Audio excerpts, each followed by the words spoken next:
지금 뇌물죄와 관련돼서는 삼성 부분만 지금 기소가 된 거고요. 그렇죠. 다른 기업들이 또 있잖아요.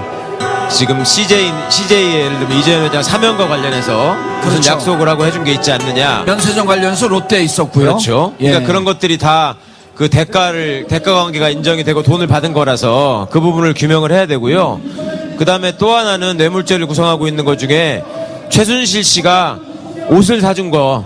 예. 네, 이것도 지금 누구 돈이냐 이걸 가지고 지금 얘기가 엇갈리고 있습니다. 그렇죠. 그러니까 지금 뭐 윤전추 행정관이나 이영선 행정관이나 이 친구들은 무슨 뭐 노란 봉투를 받았다 이런 얘기들을 나중에 이제 지어낸 것 같은데 제가 보기에는 말을 그렇게 거의 얘기를 억지로 했는데. 맞추는 듯한 느낌이죠. 그렇죠. 예. 근데 지금 보면은 의상실 사람들은 최순실 씨가 늘 돈을 줬다는 거잖아요. 예. 그러면은 자기 옷을 입으면서 민간인한테 옷을 그냥 공짜로 받은 거고, 그 다음에 최순실 씨의 부탁을 받고 자기 직무를 수행했단 말입니다. 예. 이것도 딱 떨어지는 뇌물죄거든요. 아하. 그러니까 이제 이런 부분들을 쭉 검찰이 확인을 해나가다 보면 기존의 광역죄 부분에 있어서도 공소장을 변경하면 되거든요. 그러니까 뇌물죄로? 결국 뇌물죄로 다 합체하지 않을까 생각합니다. 예. 네. 자, 그리고 네. 검찰이 특검이 이후에 이제 특검에서 흘러나온 얘기는 대통령 대면 수사를 하고 네. 녹음까지 하고 네. 청와대 압수수색까지 했으면 상당히 실체에 접근할 수 있을 터인데 그렇죠. 예, 예. 그럼 오늘 헌재에서도 그 얘기를 했단 말이에요. 예. 도대체 당신이 뭔데 수사를 안 받냐. 예, 예. 조사를 거부하고 예. 압수수색을 막고 예. 예를 들어 저 같은 경우를 했으면 저 무기징역 받아요 저는. 그래서 그렇죠. 그 부분에 대해서 문제 제기를 했는데 네. 자 이제 박근혜 대통령이 뇌물죄, 공동지갑, 경제공동체 이런 것으로 조사를 받으려면 청와대에서 도대체 무슨 일을 하고 있었냐. 네. 청와대 압수수색 들어가야 되는 거 아닌가요? 네. 당연합니다. 그 압수수색은 굉장히 필요한 일이고 필수적인 일입니다. 그러니까 예. 그거는 헌법재판소의 결정에서는 이 사람이 압수수색 같은 것도 거부하고, 그러니까 수사를 받겠다고 본인이 약속해놓고 다 거부했기 때문에 향후로도 헌법 수호를 위한 책무를 다할 가능성이 없다라는 쪽으로만 그냥 판단을 했는데, 이제 박근혜 씨한테 남은 거는 본인의 범죄에 관한 수사를 받는 일만 남았기 때문에요. 기존의 특검이 하지 못했던 부분에 대한 절차를 검찰이 수행해야 될 의무가 생긴 거고요. 예. 그다음에 또 재밌는 게 뭐냐면 지금 특검이 기소해가지고 기소한 사건에서 변론 준비기일이 있었습니다. 예. 그때 그러니까 이제 기소된 피고인 측의 변호인들이 뭐라고 했냐면, 이재용 씨 특히 변호인들이 뭐라고 했냐면, 공소장에다가 따옴표까지 쳐가지고 이재용과 박근혜가 나눈 대화라고 이렇게 기재가 돼 있는데, 그래서 예. 이게 대가 관계를 구성하기 때문에 뇌물죄에 해당한다고 공소사실이 구성돼 있는데, 예. 박근혜를 조사도 안 해보고 어떻게 이런 사실을 특정해가지고 공소장에다 담을 수 있느냐. 아하. 이거를 굉장히 큰 문제라고 지적을 했어요. 예. 그러니까 이 말은 반대로 하면 박근혜를 빨리 조사해서 예. 이재용하고 실제로 이 얘기했는지를 확인해달라.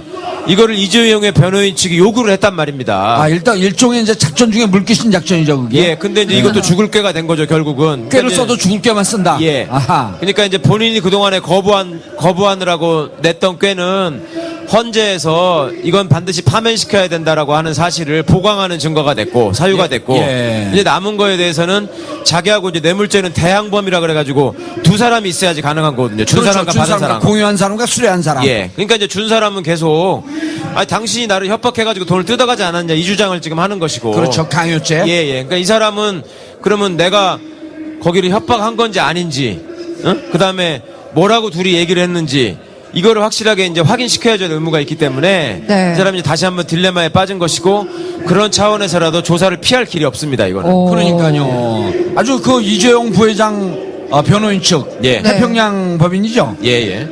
훌륭한 분들이에요. 아, 이제, 대통령 빨리 구속 수사하라고. 이재용 변호인단의 제1 전략은 그겁니다. 박근혜와 최순실을 최대한 나쁜 사람으로 만드는 거. 예. 그러니까 이재용이 도저히 돈을 안 주면 저항할 수 없을 정도로 압박을 했기 때문에 돈을 준 것이다. 예. 네. 이것이 이재용 입장에서는 가장 효율적인 변론 전략이거든요. 그렇죠. 이게 그럼 앞으로 자기는 볼만할 빠져나오고 겁니다. 예, 예.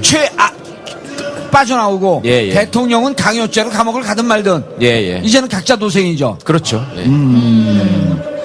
그런데 그래서 이재용 부회장 측 변호인들이 예. 대통령 수사도 안 하고 예. 대통령 집 압수수색도 안 하고 예. 이 전략을 썼기 때문에 검찰은 무조건 대통령에 대한 수사를 조속히 착수해야 한다. 반드시 해야 되고요. 예. 그다음에 더 재밌어질 건 뭐냐면 나중에 이제 이렇게 해서 박근혜 씨도 기소가 될 거 아닙니까? 예. 기소가 되면 이제 재판이 벌어질 거 아니에요. 근데 기소가 되기 전부터도 이재용 재판에서는 박근혜를 증인으로 부를 수 있습니다. 그러니까 아하. 이재용의 공소 사실에 있는 박근혜와의 대화를 지금 부인하고 있거든요, 사실상. 그럼요. 준비기일에서. 예. 그러면 그 얘기를 했는지 안 했는지를 확인하기 위해서 박근혜와의 대질이 필요하다라고 아하. 해서 증인으로 시청할 겁니다, 아마. 그 예. 시청하지 않으면 이재용 측의 변호사들은 최선을 다하지 않는 게 되는 거기 때문에 그렇죠. 해야 됩니다. 아. 그러니까 이재용과 박근혜가 법정에서 만나가지고 당신이 나한테 돈 달라고 협박했잖아. 아니야, 네가 이거 승계해야 된다고 나한테 이거 해달라 그랬잖아. 이걸 이제 싸움을 해야 되는 상황이 되는 거죠. 예. 그러면은 박근혜 피의자와 예, 증인이죠, 이제 증인으로. 예. 이재용, 부회장과 예. 피고인 이재용, 피의자 박근혜. 그렇죠. 피고인 이재용, 피의자 박근혜. 예. 둘이 만나는 그, 재판기일. 예. 방청 안내 미리 해주시죠. 그러니까 이제 가보고 재판이 싶어요. 진행되면은 반드시 이건 나올 상황이기 때문에 예. 주의 깊게 보시기 바랍니다. 예. 네. 저는 최강욱 변호사가 이재용 그 변론인으로 들어가게 되면, 예. 무기징역 끌어낼 수 있을 것 같아요. 아니, 저는 이제 박근혜 변호인을 하려고요. 예. 오. 저기요, 그 변호사는 접견 교통권이 있기 때문에 예. 지금이라도 청와대 가서 나 들어가서 저 사람 도와주기 위해서 만나겠다. 예. 그걸 막을 수는 없거든요. 그렇죠. 변호인이 되려는 자가 접견을 하겠다는데 그거를 경호실에서 막으면 변호인의 접견 교통권 침해가 됩니다. 오늘 오늘 한번 갈까요? 해볼까요, 진짜? 예. 아니 그래서 최 변호사님 가서 예. 당신 변론 해주겠다. 예, 해주겠다. 그럼 나 막지 마라. 예. 그럼 가서 여기서 빨리 나와야지 변론 해주니까 나오고 정봉주 들어와서 자라. 당신이 살려면 거기서 혼자만 그런 게 아니라고 해서 자꾸 이걸 넓혀라. 예. 정봉주를 데리고 같이 자라. 이상한 얘기를 하시네. 우리 집사람한테 사과하게 만들게.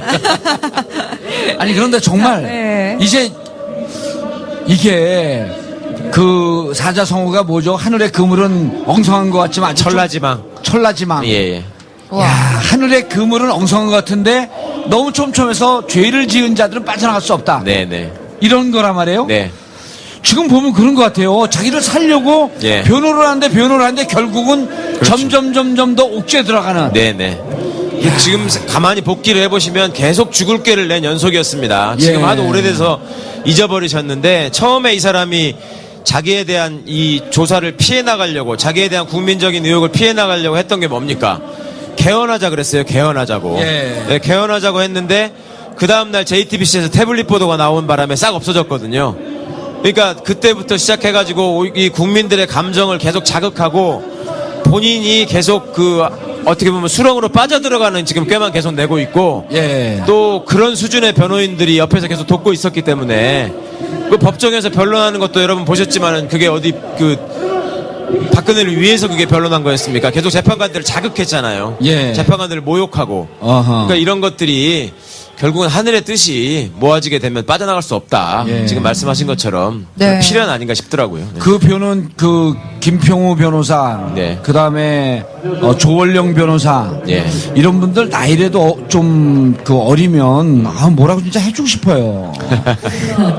아니 그거는 기본적으로 대리인단으로서 변호사로서 사법고시를 패스한 사람으로서 진영을 떠나서 입장을 떠나서 자기 의뢰인을 위해서는 해서는 안 될 짓만 골라서 한 거 아니에요. 그러니까 의뢰인한테 너무 해로운 일을 하셨고 예. 그다음에 후배 법조인들이 보기에 너무나 부끄러운 사례를 확실하게 남기셨을 네. 뿐만 아니라 더 또 심하게 잘못하신 건 뭐가 있냐면 오늘 제가 이제 여기 이거 결정되고 나서 몇몇 판사들하고 이렇게 서로 축하하는 전화를 했는데 네. 판사들이 뭐라 그러는지 아세요? 변호사들이 그날 심판정에서 너무나 오버를 해버렸기 때문에 예. 혹시 헌법재판관 중에 이거를 기각시키고자 싶은 마음이 있었다고 하더라도 만약에 그렇게 하는 순간 시민들이 보기에는 똑같은 수준의 법률가로 평가를 할 거기 때문에 아하. 차마 그 수준까지 내려가기에는 겁이 났을 것이다. 기각으로 소수 의견을 내는 혹시 게. 그런 마음이 있었다고 할지라도 그 판사들이 보기에도 그렇게 한다는 거는 너무 심한 일이었기 때문에 네. 일부러 이제 분노한 경우가 많았어요. 이거는 소위 대한민국의 헌법 질서에 대한 그 도전이고 네. 권위를 너무 무시했다 이런 거죠. 사실은 어찌 보면은 그렇게 보면 김평우 변호사가 탄핵 반대 집회 갖고 막 마이크가 대고 막 험한 얘기를 했지만 예. 어찌 보면은 복면을 쓰고 들어왔던 촛불 시민이 아니었을까요? 그럴 아니, 수도 있어요. 개인적으로는 깊은 생각을 하셨을지도 모르겠어요. 예. 지금 오다가 트위터를 보니까 저쪽 탕규국 집회 하시는 분들 사이에서 이제 황교안도 못 믿겠다. 김평우를 대통령으로 이런 구호가 나오기 시작했답니다. 아, 정말요? 그러니까 그분 그 변론하실 때도 예. 재판부를 쳐다보지 않고 방청석 쪽으로 돌아서서 변론을 네, 하셨었잖아요. 네.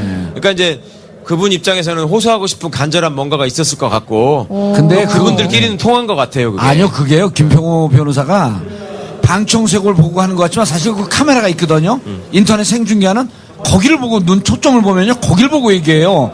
그러고 나서 막 변론할 때 SNS 상에 돌아요. 예. 지금 김평우 변호사가 변론을 하고 있으니 얼른 인터넷 들어가서 검색해 보세요 하면서 URL 복사한 게 막 돌아요. 그러니까 이분들은 머릿속에는 박근혜 의뢰인이 없어요. 이제는 내가 대통령이다. 이런 생각으로 막 변론하는 것 같더라고요. 그래서 거기까지 가셨는지는 모르겠는데 그래요? 그 네. 카메라를 잘못 보신 건 사실이죠. 그러니까 예. 재판부를 봐야지 자기 얼굴이 나오거든요. 그 영상에. 근데 돌아서서 하시는 바람에 뒤통수만 계속 나왔던 거예요. 그래서 쉬는 시간에 이 소추인 측, 예. 그러니까 그 소추인 측 대리인 그 황정근 변호사가 화장실에서 만나가지고.